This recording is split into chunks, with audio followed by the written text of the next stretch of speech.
What is going on, football fans? Back at it with another New York Giants video. And in this video, we are going to talk about the most overpaid player on the New York Giants, outside, I guess, of Eli Manning, who's now on the bench, making $23 million a year. But we are going to talk about Nate Solder. And Nate Solder is a classic case of what the New England Patriots do with their veterans. They did it again this year with their left tackle. They let them get the best years out of them, and then they know when they hit their peak to let him go. Nate Solder, of course, hit the market last year as the best left tackle on the market. But he wasn't even that good. His last year with the Patriots, I think he was ranked like 40th or 50th at the tackle position. But the Giants were desperate, which is why I can't blame Dave Gettleman.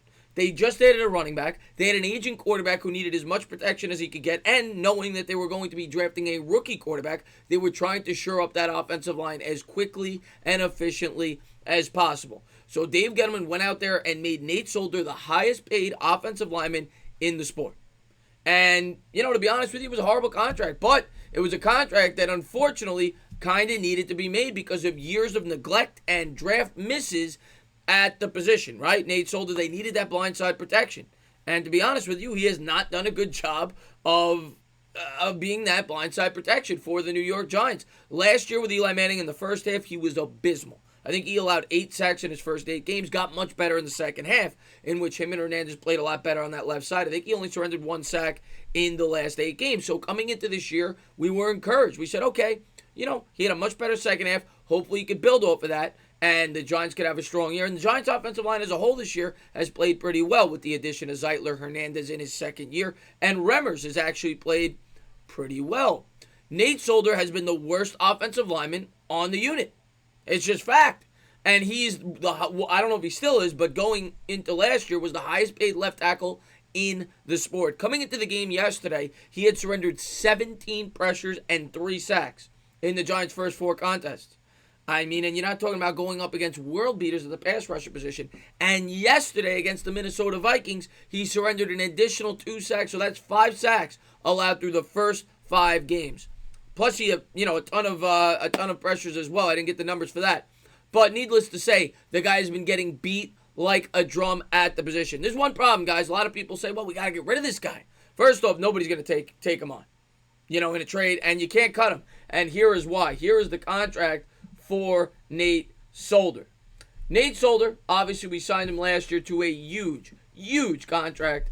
But if you take a look at this, he carries a $25 million dead cap hit this year. Not happening. Next year, he's due to make just under $20 million, and he carries a $13 million dead cap hit. So if you cut him, you're only saving $6 million. And a left tackle in today's day and age costs a hell of a lot of money. And the following year, maybe you could cut him when he's due to make $20.5, but he still carries a $6.5 million dead cap hit at the age of 33. So that's a $14 million difference. So maybe in 2021 you cut him, but I'd probably still just let him play out the contract. We'll have to wait and see how it plays out. In my opinion, you're not cutting him until at least 2021, and even then, probably not. But if they do, I'd understand that. You save $14 million, that could go a long way. And maybe you could restructure the contract, whatever it was. But I think Nate Solder is here for the long haul. What the Giants can potentially do, they're not going to save any money, but they could go out there and draft a left tackle in this year's draft. That is the way to build this team through the draft, and they have to get younger on that offensive line. I love Zeitler, but he's a veteran. Their only youngster on the offensive line right now is Hernandez. They need to get another guy probably in the first round of this year's draft. Or maybe in free agency, you sign a younger offensive lineman, but I would much rather do it in the draft. You get your left tackle. Maybe you start him at the right tackle, being that Remmers on a 1-year contract, and you make that adjustment the following year, and you get a strong rookie over there for the blindside protection. You invest an early first round pick on a left tackle. I could certainly see the Giants doing this, or even trading back up into the first round if they decide to go with a pass rusher in the first round or second round pick, whatever it is. But that is the only way that you are going to move Nate Solder out of that left tackle position, because his money is way too much. He is going to be here for the immediate and for the future. I think he'll be here for the length of that contract. You're not trading him. And the only way you cut him is 2021. 2020, you're not taking a $13.5 million dead cap in. So Solder's here to stay. The only thing we could do is draft somebody who hopefully could play the left tackle position, which is much more important than the right tackle, being that it's the blindside protection for a quarterback, and move Solder over to the right tackle spot. That's the only thing I could see being done. Otherwise, Nate Solder is going to be your left tackle at least through next season and probably the year after that. All we can hope is he gets better because he can't get worse. 5 sacks in 5 games from a guy that you're paying almost $20 million a year.